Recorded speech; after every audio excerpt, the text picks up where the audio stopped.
Aisyah cerdas, Aisyah berkemajuan. Assalamualaikum warahmatullahi wabarakatuh. Innal hamdalillah nahmaduhu wa nasta'inuhu wa nastaghfiruh wa na'udzu billahi min syururi anfusina wa min sayyiati a'malina. May yahdihillahu fala mudhillalah wa may yudhlilhu fala hadiyalah. Asyhadu an la ilaha illallah wa asyhadu anna Muhammadan abduhu wa rasuluh. Rabbi shrahli sadri wa yassirli amri wahlul 'uqdatam min lisani yafqahu qawli. Alhamdulillahirabbil alamin. Para pemirsa yang dirahmati oleh Allah, berjumpa lagi kita dengan program Ngabuburit spesial Aisyah 1447 Hijriah. Bersama saya Rahmani Widyaningrum dari Majelis Pendidikan Anak Usia Dini Dasar dan Menengah Pimpinan Ranting Aisyah Nitikan Yogyakarta. Para pemirsa yang dirahmati oleh Allah, pada kesempatan kali ini saya akan menyampaikan materi dengan judul mengelola emosi diri. Nah, para pemirsa semuanya, barangkali kita semuanya pernah atau sering mendengar kata emosi ya. Pernah mendengar kata emosi, tetapi terkadang seringkali kita belum memahami betul apa itu emosi. Kita belum memahami definisi sebetulnya dari emosi itu apa. Nah, pada kesempatan kali ini, sebelum kita memasuki bulan Ramadan, selama kita menjalani ibadah puasa di bulan Ramadan ini, suatu tuntunan bagi kita di dalam agama kita agar kita bisa mengelola emosi diri kita sendiri. Oleh karena itu, pada kesempatan kali ini saya mengajak para pemirsa semuanya, kita bersama-sama belajar agar kita bisa bersama-sama untuk mengelola emosi diri kita sendiri. Nah, para pemirsa yang dirahmati Allah, mari kita berkenalan dulu dengan emosi. Apakah itu sebetulnya emosi?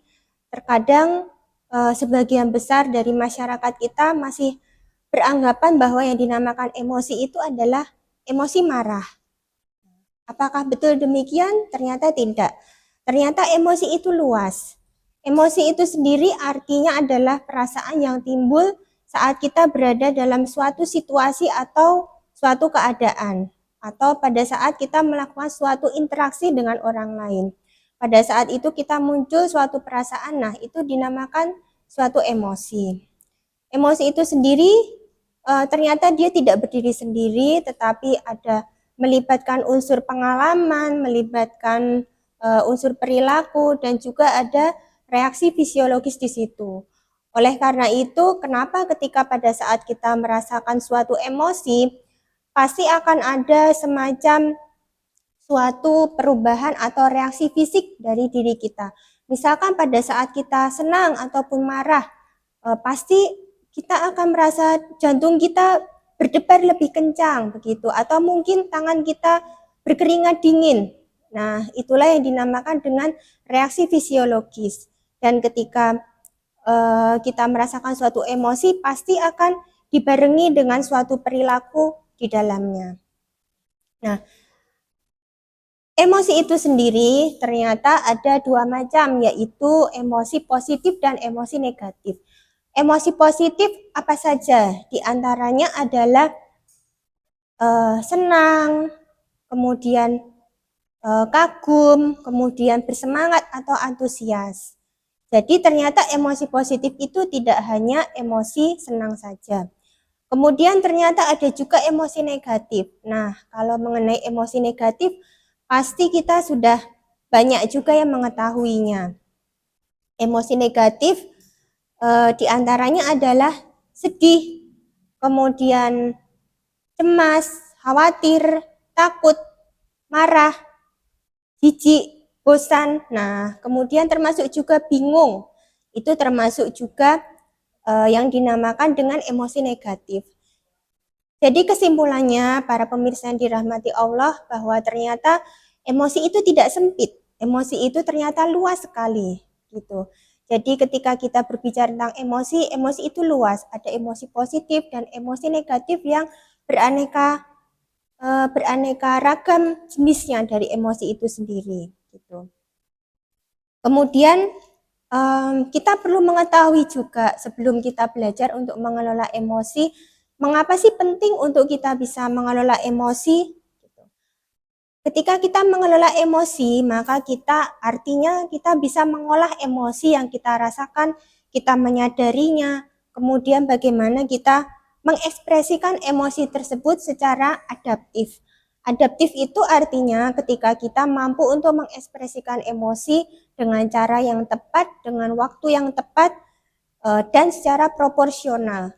Ketika kita melihat ada orang yang ketika berbahagia atau sedih terlalu bersemangat, ketika senang dia terlalu bersemangat, terlalu menunjukkan rasa senangnya tersebut, itu bisa jadi tidak proporsional.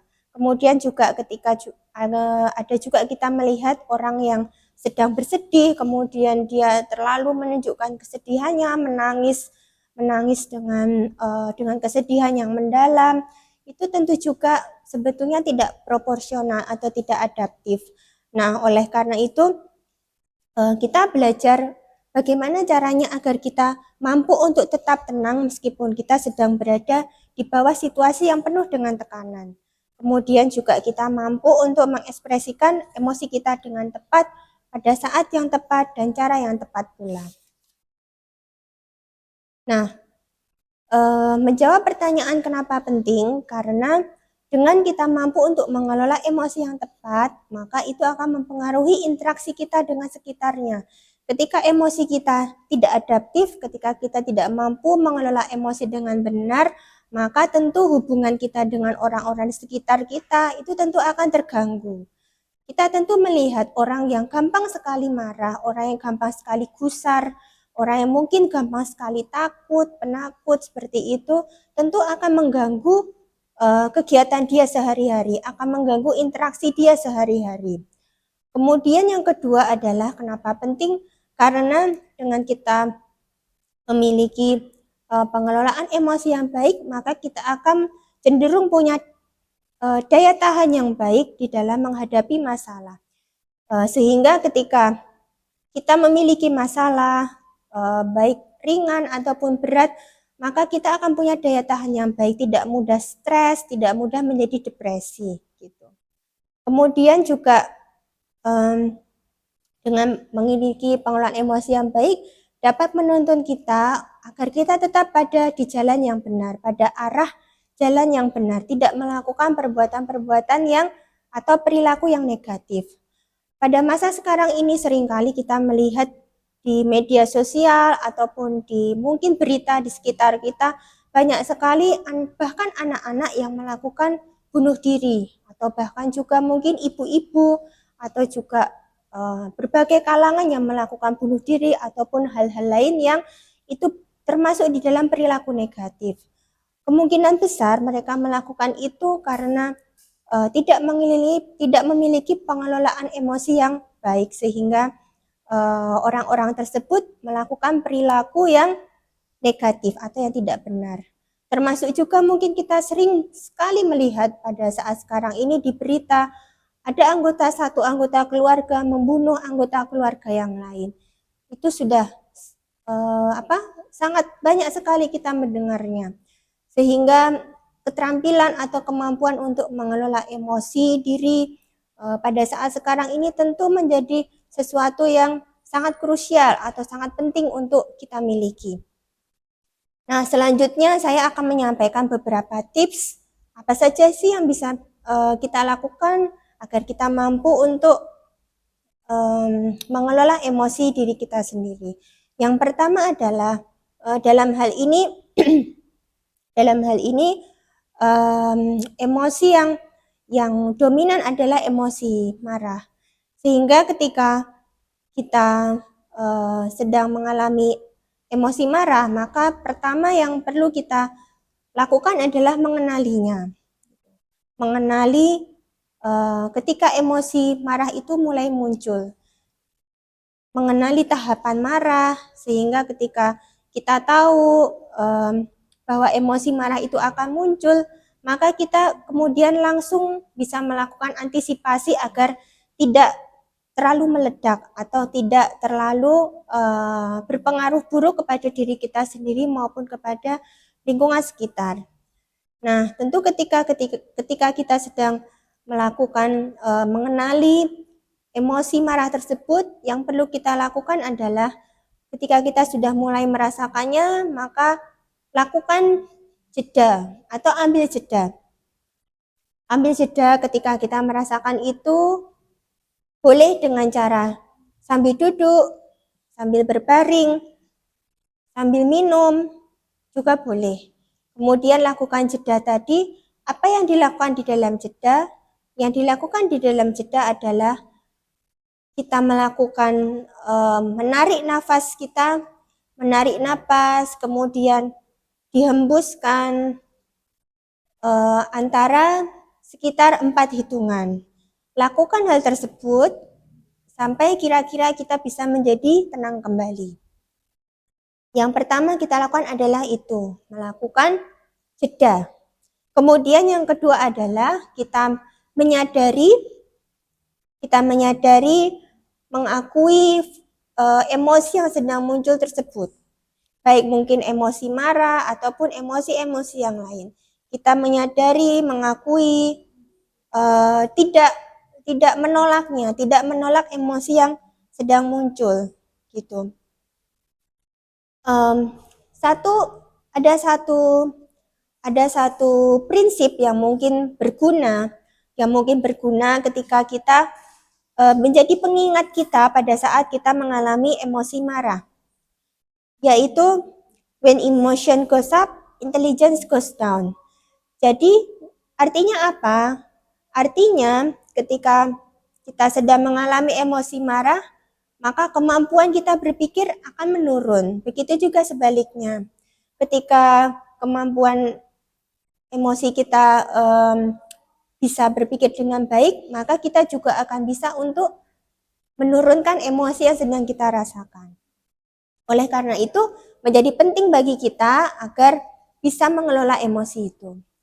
Kemudian juga belajar memahami situasi dari sudut pandang orang lain, agar kita tidak mudah menghakimi, kita tidak mudah merasa marah, kita tidak mudah merasa kita menjadi korban, sehingga kita bisa berempati terhadap apa yang mungkin orang lain sedang rasakan. Kemudian selanjutnya adalah mencoba untuk berpikir dan mempertimbangkan dengan matang.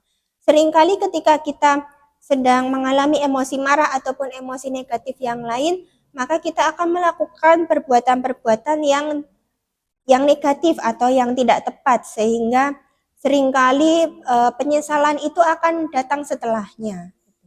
Oleh karena itu, jangan sampai penyesalan itu datang setelah kita melakukan perilaku-perilaku yang negatif tadi. Kemudian menanamkan komitmen kepada diri kita sendiri, menanamkan komitmen dan keyakinan bahwa kita mampu untuk melakukan pengelolaan emosi tadi. Kemudian mengenali pesan tersembunyi dari emosi yang sedang dirasakan. Barangkali sebagian besar dari kita ketika kita marah, ketika kita apapun itu merasakan emosi negatif, sebetulnya ada pesan tersembunyi yang lain yang dari emosi yang sedang kita rasakan. Mungkin kita sedang capek melakukan kegiatan sehari-hari kita, kemudian kita marah kepada anak kita. Oleh karena itu kita perlu untuk mengenali apa sebetulnya pesan tersembunyi dari yang emosi yang sedang kita rasakan. Kemudian mengenali triggernya atau mengenali pemicunya agar bisa menyiapkan diri. Pemicu biasanya contohnya adalah ketika mungkin kita sedang sepulang kerja biasanya kita akan merasakan capek gitu. Mungkin capek secara badan atau mungkin capek secara hati. Sehingga kita biasanya itu menjadi trigger kita, menjadi pemicu kita sehingga kita menjadi lebih mudah marah atau lebih mudah merasakan emosi-emosi negatif. Oleh karena itu, kita bisa mengantisipasinya ketika kita akan pulang kerja, akan kembali ke rumah, maka siapkan diri kita sendiri dulu agar kita bisa lebih fit, kita bisa lebih nyaman ketika menghadapi anggota keluarga di rumah. Kemudian selanjutnya adalah sebelum meluapkan emosi, lakukan self-talk atau kita berbicara kepada diri sendiri apa sebetulnya yang ingin kita capai, apa sebetulnya yang terjadi dengan diriku, apakah perlu kita melakukan apa, apakah perlu kita meluapkan emosi yang sedang kita rasakan ini. Nah, kemudian yang terakhir adalah sangat perlu untuk kita melakukan me time atau kita melakukan apapun itu kegiatan yang perlu untuk kita, termasuk olahraga dan juga istirahat yang cukup. Dan jangan lupa ketika kita mulai tidak mampu untuk menghadapinya, kita memerlukan bantuan dari orang lain, jangan ragu untuk kita berkonsultasi kepada ahli atau profesional di dalamnya. Baik ke psikolog ataupun ke psikiater yang ada di lingkungan kita. Para pemirsa yang dirahmati Allah, demikian materi yang dapat saya sampaikan pada kesempatan kali ini. Yang terakhir, jangan lupa untuk kita memohon kasih sayang Allah dengan memperbanyak ibadah dan amal soleh. Karena sesungguhnya kita tidak akan memiliki kekuatan, tidak akan memiliki daya kecuali dari Allah yang memberikan kepada kita. Demikian yang bisa saya sampaikan. Semoga apa yang saya sampaikan bisa bermanfaat untuk Bapak dan Ibu, untuk seluruh pemirsa yang ada di rumah. Mohon maaf apabila ada kata-kata saya ataupun perilaku saya yang kurang berkenan di hati pemirsa semuanya. Terima kasih. Fastabiqul khairat. Albirru manittaqo. Wassalamualaikum warahmatullahi wabarakatuh.